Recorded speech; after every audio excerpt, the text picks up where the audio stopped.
idea of feminism, which is almost like just hate for men, like blame men.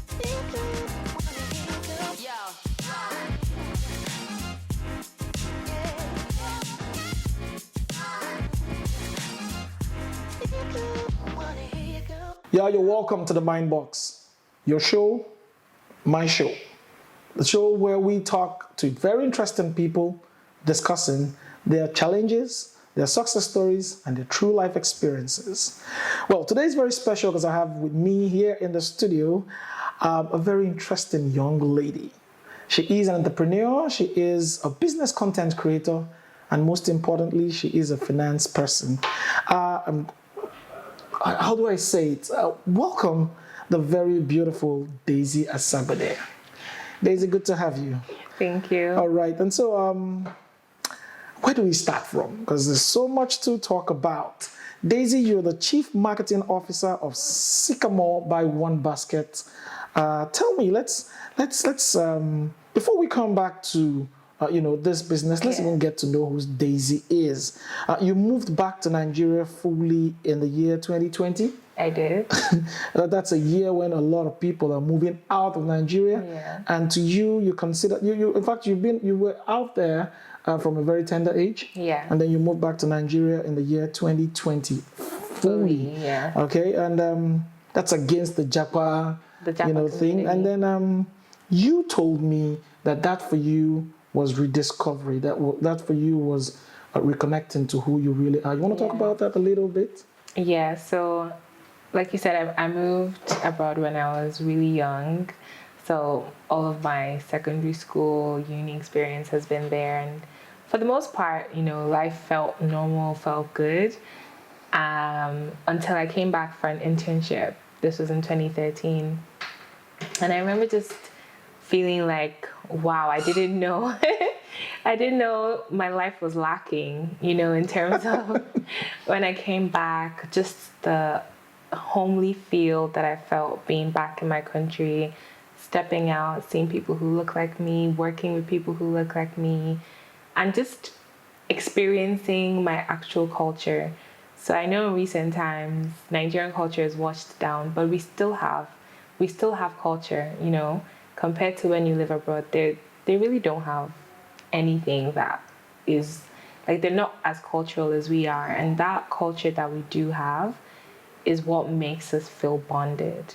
So I just felt this feeling of like I was home, and I knew I wanted to come back. I knew I wanted to, bring my talents, bring everything I'd learned and improve here, because I want a Nigeria where my children can grow up feeling proud to be Nigerians, feeling proud to live here, feeling at home, and only traveling by choice and not out of necessity. Wow, interesting.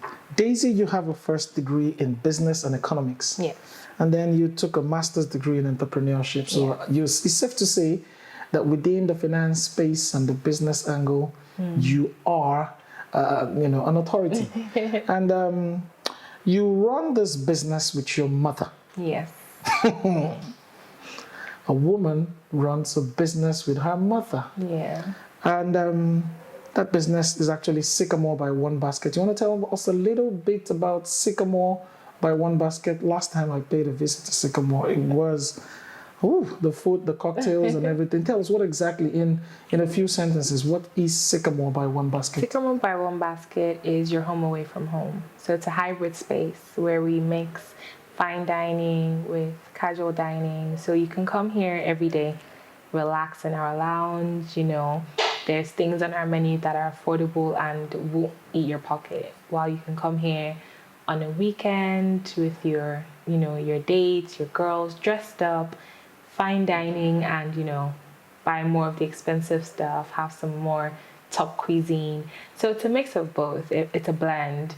Wow. And I think the idea behind it was we just wanted a place that was an all-round place. So this was birthed by One Basket, which is why it's Sycamore by One Basket. And One Basket was an online grocery store where we also wanted to provide people with a lot of their, all you need in one basket. So we've had that same mentality of like, there can be a one size fits all. There can be a place where, you get A and you get B. Like, I'm the type of person who I'm very indecisive when it comes to Something to food, eat. something to eat, where to go. And I love to have I'm craving this and I'm craving that.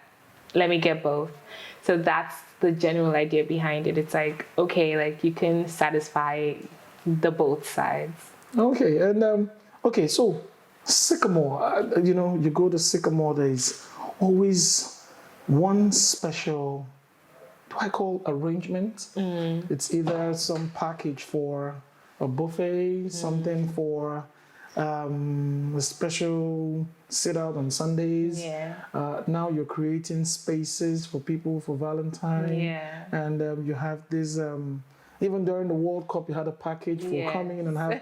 So whose ideas are this? Because they sound a bit more recent, and Yeah. and I know the business is between you and mom. So whose ideas are Yeah, this? my mom handles more of the food side. She's an amazing cook.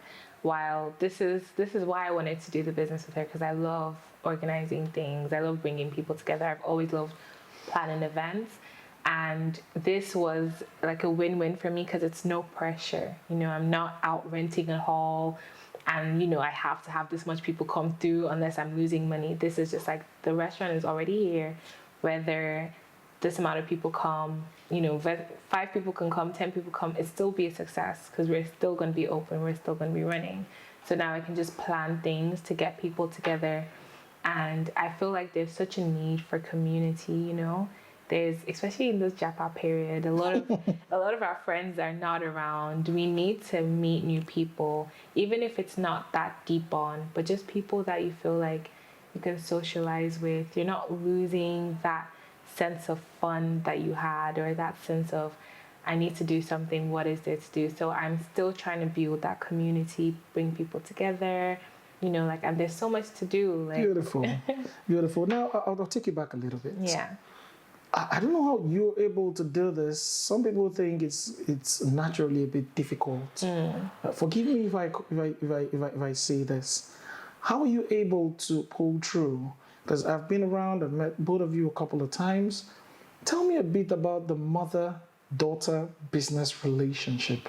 I'm very particular, and I appreciate. When I came around, I sensed that connection. Yeah. So tell me, what exactly inspired, the mother-daughter? Because average young woman in business would want space to herself. Yeah. The mother would prefer to hire professionals and all, But in this case, it's a mother-daughter business relationship. You want to tell me a little bit about that? I mean, it does have its ups and downs, but I think that it stemmed from, say, our personal relationship.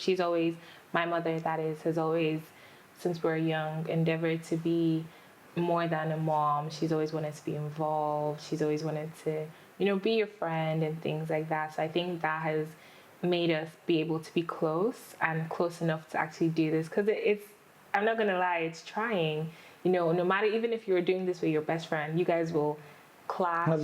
You'll have your trial moments. My mom and I, we think differently on a lot of aspects. So there's a lot of arguments that go into, how we should do certain things and how we should operate in certain things. Sometimes she lets it go and, I get my way, and sometimes she puts her foot down and she's like, no, you're not getting your way today. This is how I want to do it, and you're not going to get your way today. And I just have to be like, okay, no problem.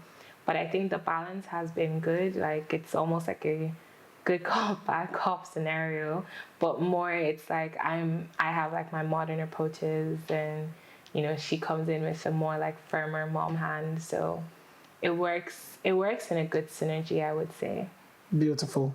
All right, we've talked about Sycamore, we've talked about your return to Nigeria, we've talked about your mother-daughter business relationship. Now let's get into your mind a little bit. Okay. It's the MindBox. Yeah. And so today, I just want to get what exactly, because it worries me. In today's world, it is, this idea of feminism. Some people understand it correctly, some do not understand what it means correctly, but the perceptions and ideas that people have about feminism, is beginning to tilt people into different directions of life. So let me know first, what's your idea of feminism? What do you think feminism means or should mean? Yeah, I think feminism is for all of us. So just because it has the female in the word, most people feel like it's a thing for women, but it's not. True feminism, I believe, came about to strike a balance in a world where females were oppressed and males were oppressed at the same time. The system is what feminism fights against. So feminism fights against a system that keeps both genders in roles that oppress them, whether directly or indirectly. And I say this in a general sense because some people aren't necessarily affected by gender roles because that's who they are. So, you have some women who love to cook naturally. They want to be housewives and nurturers. And you have men who love to go out to work, who want to provide, and that's their inner identity naturally. But feminism fixes cases that's not your identity, but that's what you're forced into, Thereby striking the balance thereby for both striking a parties. balance for both parties. So feminism comes in and it's like, is this what you want to do? If it's not coming from, inside, then that shouldn't have, like, you shouldn't have this boundary. You shouldn't have this burden be put on you if it's not your natural self. And just kind of, making people know that women, if you want to work, you have a right to work. If you want to do this, if you want to chase your career, you have a right to do that. If you want to stay at home, you also have that right. If you're a man and you want to be a stay-at-home dad, you have that right. If you're a man and you want to go and pursue work, you have that right. But at the end of the day, it matters who you're with. So whoever you get married to, you guys need to strike the balance or know beforehand that you're this type of person and this type of person, and then you guys would work together. But I think it's just eliminating gender roles and bias. All right, from your explanations, that's that's what it should be. Yeah. But you would agree with me that in recent times, the understanding amongst our young women today makes it look like they see being a feminist as the one who confronts the opposite gender, the one who wants to, there's this aggression and confrontation that comes with it. Does that define what it really means? And, in the end, it affects a whole lot of things, relationships. It helps people create changes people, sexual orientation, mental. So tell me, are you seeing what's happening in today's world, especially with the young women, as regards feminism? I am. Like anything, when something comes out, it's not understood. It loses its true form. It then gets abused. So I feel like now we have some type of watered down idea of feminism, which is almost like just hate for men, like blame men for what happened. But no, you blame the system. The system is flawed. So I believe that when you're taking out your issues on the other gender, you've already lost the true sense of feminism, because it's not the other gender, it is the system. So feminism only attacks the system and whoever is still trying to uphold that system, but not the opposite person, not the opposite gender. Thank you. That's why you said earlier that it helps to strike a balance. Understanding it properly helps to strike the balance. Thank you very much. Moving on, because these are things you understand life very differently. My conversations with you, there's so many things you say, and it's not the kind of things you hear from most of the young women you get to meet today. So I just want to ask you for the benefit of those listening out there, what's your idea of the word success? For a woman, it's a bit hard to explain, because some people feel already accomplished when they're with the right man who has everything. Now, for you, what is the definition of the word success? So I think my definition comes also from the fact that I'm a Christian, and my identity in Christ makes me believe that I'm already successful, because like I've already found God and I found his love. But also when I think success is very personal. It looks different for everybody, and it is when you have achieved your own personal will, like what you were brought into this life for. When you have then achieved that and are in that line where you're supposed to be, like that is success. For me personally, success is me achieving what I feel like God has called me to do. And that is beyond just like having a business or being with the right person, because all those things don't necessarily like, they don't fill you up, you know. Like when you look at material things, I feel like that's why people commit suicide when they're rich, because the emptiness is even more. It continues. It continues every single time I've had a goal set and I've achieved it. There's always such an emptiness that comes after that, because it's like, what next? What next? You know, like, okay, I wanted this for so long and now this is here. So what next?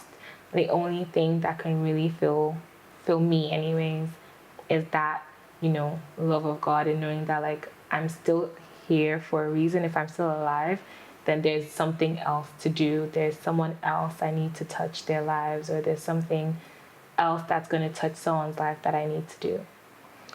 Yeah, you got me there, because you got me a bit emotional, because you took it to religion, and then you brought it back to a blend of both one's spiritual upliftment, and then striking a balance between that and the material wealth. You're going to be telling me about your big plans for the future, but before then, tell me, what's the best advice that should go out to people? Because you talked about the feeling of emptiness, and you know the increased cases of people committing suicide now, not just the rich, even the poor, those who haven't accomplished or gotten some certain successes, those who have gotten those successes and still feel the emptiness. How do you handle this thoughts and this as a woman?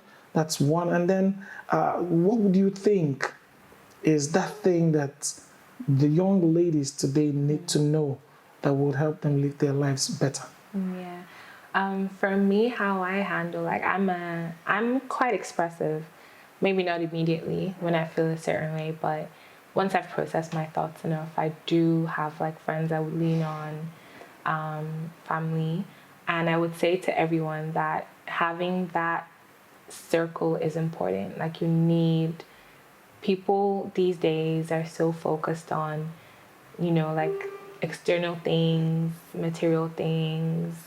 Women are focused on like marrying good and marrying rich, but you're never going to have the support that you need to do life from just your spouse, for example. You need that circle. You need a group of good friends, you know, not not anything fake, but real genuine friendships that you can go to. Which you would agree with me is hard to find. It's hard to find, but it's not that hard to find at the same time. If you're in the place where you're meant to be, like internally, you'll attract the type of people that you need. All right. We could go on and on and on learning things from you. Okay, tell me, for Sycamore, for Daisy, and for who you will be in future, what are the big plans for the future? What do you see? Because I always say this on the show, the two questions I would ask. So now you tell me the big plans before I go there. These two customized questions that I usually ask on the MindBox. So tell me, any big plans hanging in there? Yeah, definitely. You want to share? Sycamore has much more to come. That's in Sycamore's side. We definitely we're like starting off the salad bar, which is like a deli. So I'm really excited because I think it's like the first that I know about in Lagos, where you just come, you see the vegetables in front of you, you see the bread that you want, you choose, kind of like when you go to Subway, you choose what filling you want. You can have just a salad, or you can make a sandwich, you can make a wrap, you can make a baguette. And I'm really excited because like growing up, we had like delis all the time that we would go to like during our lunch breaks. just pick and choose, and it was so affordable. So that's like the idea we're bringing back. That's one of it. And obviously we also want to like expand our outdoor seating area. And so like that's also something exciting. So that's Sycamore. Personally, obviously, like I also want to like expand more into, now I've done like a lot of, publicity with Sycamore. I'm like, I can also take on other startups and transform them. So yeah, I want to like branch out and see if I could replicate how I've been able to build Hair Up with another startup, like any place. Beautiful. Okay, so for the big two questions on MindBox, the first is, you want to share this secret and you've never told anyone before, but you're going to be saying it for the first time on MindBox. Is there something you want to say out there? I don't think there's anything I haven't. You sure? Think about it. Just one little thing you just want to tell people. Anything I haven't told want anyone. to know out there. Some personal plans, something nobody knows. Nothing nobody knows. Let me think of anything that's maybe nothing a lot of people know. I still can't think of anything. All right. Okay. What am I going to force it out of you? For the second question, tell us what you think about the MindBox, the talk show itself. I think it's fantastic. I like what, the idea behind it and what you're trying to do and inspire others. And I hope that, even if it's just one person that gets touched, I hope you achieve that from the interviews you do, the people, the stories that you're getting out there. It's been a pleasure sitting down talking to you as well. Pleasure is all mine. Having to think through the answers of things you're asking me, because it's not something that you really get to talk to people about every day, I guess, Thank you very much. Thank you very much. And thank you very much. Daisy Atsagbede. She is a very interesting young lady. She's an entrepreneur, business content creator, and a finance person. She loves to see things done properly. She is the Chief Marketing Officer at the Sycamore Buy One Basket. You haven't visited the Sycamore in Magodo Estate, and then you're missing out. It's not your regular kind of lounge. Better seen than told. So you want to visit 30A, Bashir Shito Avenue, Magodo GRA Phase 2. That's the place. Walking one of these days. The meals are crazy. Immediately after the show, I'll be there having seafood okra, semovita. You please don't get jealous. That's me in the Sycamore. So you come, the menu is this big, and so there's something for everyone.